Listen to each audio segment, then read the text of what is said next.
Buenos días, maestro. Buenos días a todo el equipo de Sol de la Mañana y buenos días a toda la gente que día tras día pues nos brinda el privilegio de buscar nuestros comentarios. Miren, en el día de hoy, evidentemente que no puedo abstraerme de comentar sobre este acontecimiento que ha conmocionado al mundo, a pesar de que ya este señor tenía 100 años.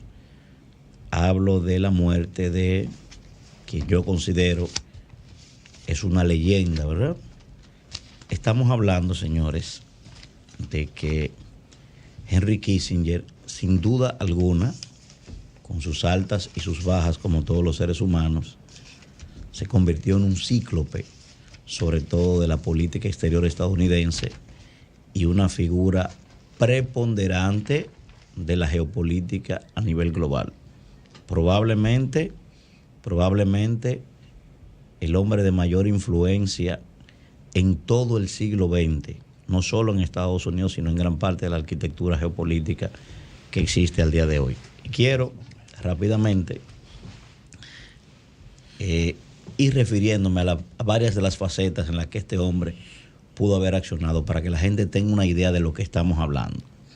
Miren, primero, no existe en el mundo entero una sola biblioteca que sea pública o privada o personal que no tenga por lo menos un libro de este señor. Una sola biblioteca no existe en el mundo a la que se le pueda llamar biblioteca que no tenga por lo menos una obra de este caballero. No existe una sola universidad en el planeta completo, sobre todo en sus escuelas de relaciones internacionales, en el área de la diplomacia, que no esté impactada por este caballero. No existe un solo intelectual en el mundo entero que haya escrito cualquier cosa que en algún momento de su vida no haya citado por lo menos una vez a este caballero. Y no hay todavía al día de hoy un solo líder de la era moderna que no haya sido impactado en su pensamiento o en su accionar por los planteamientos de este caballero, sobre todo aquellos que se han aferrado al realismo político, que es lo que este señor debe ser considerado el padre del realismo político de todo el siglo XX y de lo que va del siglo XXI. Su pensamiento, evidentemente, que chocaba con muchas cosas, de las que nosotros inclusive disentimos algunas de ellas, pero fundamentalmente dividido en tres partes. Él mismo lo planteaba: el equilibrio de poder, la estabilidad internacional y los poderes, sobre todo los objetivos nacionales. Él decía que los países, sus intereses debían estar encaminados en esa dirección, no nada que tenga que ver con ideologías ni con planteamientos abstractos, única y exclusivamente los objetivos nacionales. Señores, estamos hablando, miren, yo considero, y evidentemente guardando las distancias, primero, como secretario de Estado, sin duda lo considero ser el secretario de Estado más importante de Estados Unidos de todo el siglo XX y de todo lo que va del siglo XXI. Solo superado este señor como secretario de Estado en la historia completa de los Estados Unidos por su majestad Thomas Jefferson, que fue el primer secretario de Estado de los Estados Unidos, y por John Quincy Adams. Y en el caso de Quincy Adams, por ser el creador de la doctrina Monroe. Solo por eso, Pero ninguno de los dos, bueno, hablo de la influencia mediática. Por el caso de Jefferson, sin duda alguna, la figura más grande para mí que ha visto Estados Unidos y lo sigue siendo al día de hoy. Pero por mucho este señor mayor influencia que el propio Quincy Adams. Como tratadista, como doctrinario, ¿verdad?, e intelectual de la política exterior, este caballero me parece que el único que pudiera acercarse a él en el siglo XX es Samuel Huntington. El único.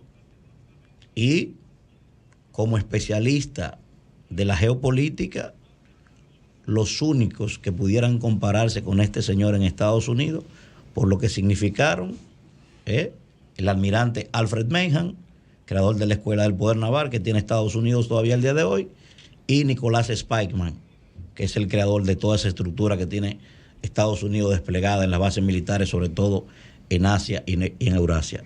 Los únicos que pudieran acercarse, ni siquiera compararse ahora, ninguno de ellos con la influencia de este caballero, ninguno.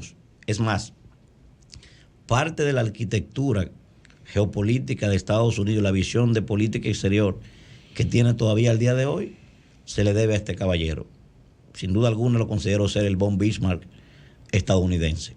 Pero además, estamos hablando, señores, miren, no existe un centro de pensamiento, sobre todo que maneje política exterior en el mundo, que no esté impactado por las ideas de este caballero, hoy todavía, y va a seguir siendo así, probablemente por muchos, muchos años. Es lo primero. Segundo, este señor impactó, algunos dicen ideólogo del Club de Bilderberg, creador, ideólogo, algunos dicen, a mí me parece que influyó en la creación de la famosa reunión de Davos. De hecho, un estudiante suyo fue que fundó eso. Este señor, estamos hablando también de que impactó en gran parte, bueno, conocemos ya perfectamente que es el ideólogo fundamental de la diplomacia triangular. La diplomacia triangular no solamente propició el acercamiento de Estados Unidos con la China popular de Mao Zedong, sino que además se mantuvo así hasta la invasión de Ucrania. Fue el ideólogo de tener separados al mismo tiempo, ¿verdad?, conforme a la visión de Estados Unidos, a China y a la Unión Soviética, en este caso ahora Rusia. Hasta eso lo unificó la invasión en Ucrania, pero ese señor fue el ideólogo de eso. Y no es porque él haya sido el inventor del realismo político, porque no lo fue. Ya en Estados Unidos, inclusive, tanto Teddy Roosevelt como George Kennan habían implementado el realismo político. Es por el momento en el que él desarrolló esta práctica. Eso fue lo que lo diferenció a él de los demás. Pero además, señores, hay que decirlo también, una figura gigantesca, legendaria como este señor, también tiene cosas que hay que cuestionarle. Hace unos 6 meses, a propósito de su aniversario número 100, que se desclasificaron unos documentos que evidentemente pusieron en manos del mundo lo que mucha gente ya presumía. Primero, su relación con Pinochet. No existe un Pinochet sin un Henry Kissinger. La participación de este señor, evidentemente, la Operación Cóndor, él mismo fue el amplificador, ¿verdad?, de la guerra de Vietnam, tanto para Laos como para Camboya, y después también se hizo el héroe de el cierre de esto. Por eso ganó un premio Nobel. También este señor impactó allí en Pakistán, ¿verdad?, en su división. También este señor estuvo, ni se diga su participación en una reunión secreta con Margaret Thatcher, que fue uno de los ideólogos de lo que pasó allí en las Islas Falkland, ¿verdad?, lo que la gente conoce como las Malvinas. Estamos hablando, señor, cuando usted ve que una figura de la dimensión de Xi Jinping y del propio Putin le hacían reverencia a este señor, sobre todo Xi Jinping, que lo recibía personalmente en China, no estamos hablando de cualquier cosa, señores.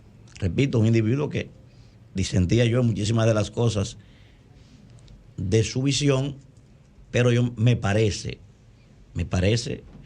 que le costará muchos largos años a Estados Unidos para encontrar una figura de mayor influencia en el mundo.